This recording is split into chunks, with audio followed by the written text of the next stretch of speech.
Amen. Amen, amen. Il ne faudrait pas que le groupe de louanges dise « Ah, le pasteur, chaque fois, il nous trouve quelque chose. » Et aujourd'hui, nous remercions Dieu et nous voulons encourager le groupe de louanges pour leur prestation. Que le nom du Seigneur soit béni. Amen. Amen. On trouve toujours de bonnes choses quelquefois. Quand c'est bon, on dit c'est bon. Amen. Amen. Bien-aimé, David dit, je suis dans la joie lorsqu'on me dit, allons à la maison du Seigneur. Nous bénissons notre Dieu parce que nos sœurs et frères du groupe de louanges, surtout nos sœurs, se sont lâchées. Elles ont chanté sans retenue. Lorsque Dieu nous donne l'opportunité de le servir, nous y allons à fond. Parce que nous le faisons pour lui, afin que son nom soit béni, son nom soit glorifié. Amen. Amen. Je suis dans la joie lorsqu'on me dit, allons à la maison du Seigneur. Est-ce que tu es dans la joie? Amen. Pose la question à ton frère, à ta soeur. Tu le regardes droit dans les yeux. Tu lui dis, est-ce que tu es dans la joie? Amen.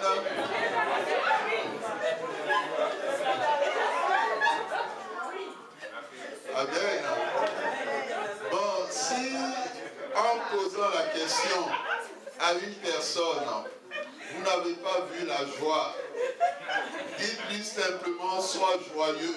Et quand c'est une soeur, dis-lui, sois joyeuse. Amen. Bien-aimé, le fait que nous soyons en vie, c'est une grâce de Dieu. Amen. Amen. On dit que tant qu'il y a de la vie, il y a de l'espoir. Tant que nous sommes avec Dieu, il y a un temps pour le juste. Ne pensons pas que le méchant aura tout le temps pour lui. Dieu n'a pas écrit les choses ainsi. Le moment viendra où Dieu dira au méchant, maintenant c'est bon, ça suffit. C'est désormais le temps du juste de se manifester. Et Dieu est vivant. Nous avons commencé avec l'aide de Dieu un enseignement sur la bénédiction et nous laissons le Saint-Esprit parler à son peuple. Amen. Amen. Qui peut nous rappeler ce que nous avons pu dire sur la bénédiction ou ce que Dieu nous a enseigné déjà sur la bénédiction? Aujourd'hui, nous allons un peu vous écouter. Amen. On vous écoute. Bien-aimés, le principe, lorsque nous allons à l'école, au fond, lorsque nous venons les dimanches aussi, c'est une école. Hein? C'est l'école de Dieu, pas l'école des hommes. Et donc, quand nous venons, nous avons notre bloc-notes, ou bien notre cahier, nous avons un stylo. Et lorsque Dieu nous enseigne, nous notons les choses qui sont essentielles. Et quand nous rentrons, nous prenons le temps de dire, Seigneur, voici ce que tu nous enseignes aujourd'hui, enseigne-moi encore plus. Et c'est ainsi que nous grandissons avec Dieu. On dit souvent que les écrits restent, mais les paroles s'envolent. Donc si quelquefois nous ne prenons pas le temps de noter, quand l'homme de Dieu dira, mais qui peut nous dire quelque chose? On va commencer à chercher dans la tête. Mais or, si nous avons pris le temps de noter, nous avançons dans la grâce de Dieu. Qui peut nous rappeler ce que Dieu nous a déjà dit? Oui. Comment obtenir la bénédiction, c'est sous plusieurs manières. La façon d'obtenir la bénédiction sur plusieurs manières. Tu as une manière? Le fait déjà de rencontrer Dieu, c'est déjà une bénédiction. La rencontre avec Dieu, c'est bon. On va écouter les personnes. Oui, notre frère. En fait, la bénédiction, c'est une grâce. Une grâce. Dans les critères, on a abordé le premier point, le chrétien, une maison de prière. Le chrétien, une maison de prière. Quelqu'un d'autre? Oui, notre frère. La lui demandait aussi dans le dialogue direct à travers la prière. Parler avec Dieu, oui. C'est la bénédiction de l'Éternel qui enrichit.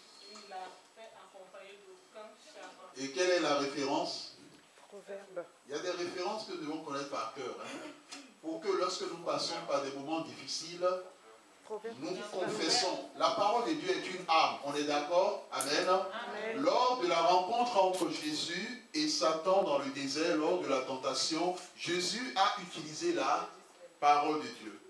La parole de Dieu est une arme. Lorsque tu passes par des moments difficiles ou des moments de découragement, il y a assez de promesses dans la parole de Dieu qui sont des armes. Et quand tu les confesses, mon frère, ma soeur, ta vie changera. Ton état d'âme changera. Et cela est une vérité. Je me rappelle, j'étais passé par un moment difficile de ma vie. Et je me suis rappelé de cette parole que l'Éternel a dit. Le malheur atteint souvent le juste, mais l'Éternel l'en délivre toujours. Amen. Amen. Cela veut dire que quelle que soit la situation par laquelle tu passes, Dieu t'en sortira. Amen. Amen. Dieu t'en sortira. Tu n'as pas à douter de cela. Même si la situation prend du temps, l'Éternel est fidèle à sa parole. L'Éternel est vrai dans ses promesses. Le malheur atteint le juste, mais l'Éternel l'en délivre toujours. Amen. Amen. Proverbe 10, verset 22. C'est la bénédiction de l'Éternel qui enrichit et ne la fait suivre d'aucun chagrin. Cette parole, elle est puissante dans le sens que le fait même de recevoir la bénédiction de Dieu, c'est une richesse. Alors, le texte dit, ce que Dieu te donne t'ouvrira encore d'autres portes de bénédiction. Donc, la bénédiction enrichit. Déjà, la bénédiction est une richesse. On est d'accord? Oui. C'est une richesse. Et donc, cette richesse te donnera encore d'autres richesses. Amen. Amen. T'ouvrira la porte à d'autres bénédictions. Bien-aimés, nous sommes en train de parler de la bénédiction. Que faire pour être béni? Notre frère nous a parlé de l'élément du chrétien qui doit être une maison de prière. Tu dois être une maison de prière pour que les bandits, les commerçants, les vendeurs, les acheteurs, les changeurs ne viennent pas s'installer dans ta vie. Durant cette semaine, lorsque nous étions dans la face de Dieu, l'Éternel a attiré notre attention sur une chose. Pour dire que dans certaines familles, il y a des personnes qui sont issues de familles où ceux qui sont à l'origine de leurs problèmes, c'est leur propre père et c'est leur propre mère. Amen. Cela veut dire que c'est des personnes qui n'ont pas entièrement donné leur vie à Jésus-Christ. Ce ne sont pas des brebis, mais ce sont des loups. Et certains loups se sont déguisés en brebis pour faire croire qu'ils sont des brebis. Jésus dit, vous aurez pour ennemis les membres de votre propre famille. Si tu as un combat spirituel à mener, commence d'abord par rapport à ta maison. Amen. Amen. Si tu veux voir les choses changer dans la vie de tes enfants, commence à régler ce qui doit être réglé au niveau de ta maison familiale. Amen. Amen. Ce que nous disons est très important parce que Dieu nous a permis de comprendre nous n'allons pas donner de nom, mais dans le rêve, Dieu nous a présenté des bien-aimés et au moment où nous devons prier pour ces bien-aimés, à la place des bien-aimés, frères ou sœurs en Christ, c'était le papa de la personne qui se présentait pour recevoir la bénédiction. On ne voyait plus le bien-aimé en question, mais c'est le père du bien-aimé qui était là, qui voulait prendre la bénédiction. On voulait prier pour une bien-aimée, c'est sa mère. Au départ, c'était la bien-aimée qu'on voyait. Mais après, on ne voyait pas la bien-aimée, c'était la mère de la bien-aimée qui était là et qui voulait recevoir la bénédiction. Cela veut dire tout simplement que Dieu nous a permis de comprendre qu'il y a des parents qui vivent dans la vie de leurs enfants. Ce qui fait que lorsque leurs enfants demandent quelque chose à Dieu, c'est eux les parents qui les récupèrent. Il est temps que ça s'arrête. Il est temps que ça s'arrête. Il y a des enfants de Dieu qui ont du mal à mener le combat spirituel contre leur père ou contre leur mère. Bien-aimé, à partir du moment où ton père, ta mère veut ta mort, veut ta destruction, ne veut pas ton bien, à un moment donné, il faut dire stop. ça suffit. On n'est plus dans le sentiment, dans le sentimentalisme, mais on est dans la prière d'autorité. Amen. Amen. On est dans la prière du combat spirituel. Dans le ministère, nous avançons. Il y a des personnes qui ne vivent plus aujourd'hui simplement parce que c'est leur propre mère qui est à l'origine de leur décès. D'autres, c'est leur propre père qui les a livrés aux forces obscures. Et ce sont des réalités. Mais lorsque toi, tu es un enfant de Dieu, Dieu te donne l'autorité de comprendre. Il y a des personnes qui vont se poser la question, pourtant je prie, pourtant je jeûne, mais je ne vois pas des bénédictions se manifester dans ma vie. Ou je vois cela dans la vie d'autres, mais qu'en est-il en ce qui me concerne, l'Éternel? L'Éternel te répond, règle d'abord ce qui doit être réglé au niveau familial. Lève-toi comme Gédéon. Lève-toi comme Gédéon. Et demande à Dieu la destruction de tout ce qui doit être détruit dans ta famille. Que ce soit les hôtels, que ce soit des forces. Il y a des parents qui ne vivent plus, mon frère, ma soeur.